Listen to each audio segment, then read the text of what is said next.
Truth. Accurate. Conviction. Vanity.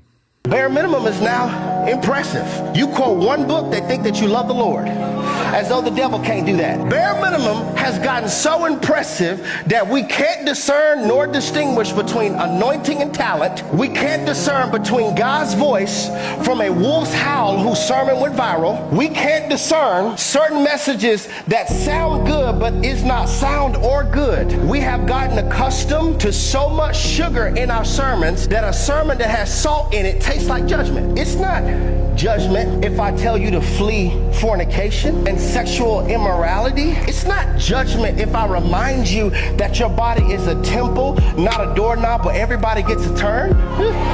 It's not judgment if I tell you to be sober-minded and you can't afford to go to happy hour and turn up one time for the one time. You have an enemy who's walking about, prowling, looking to see whom he can devour. It's not judgment for me to say if you're a Christ follower, you shouldn't be cursing people out. Bitter water and sweet water should not come from the same well.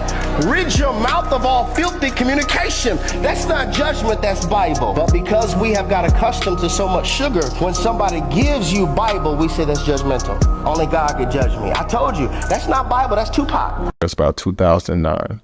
A large amount of demonic activity that was coming from, like, I couldn't figure out where it was coming from. And I would start having panic attacks.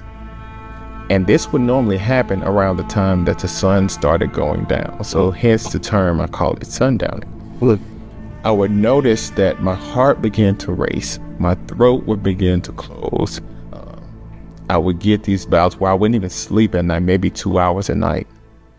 And I was like, what is going on? What is going on? And it didn't matter how much I prayed. It didn't matter how much I played worship music. It didn't matter how much I would try to call friends and ask them to pray. It just would not subside. I said, Lord, why is this happening to me? And he asked me, he said, what did you do in 2004? I couldn't remember. And it hit me like a ton of bricks. He said, that's when you bowed your knee to another God that wasn't me.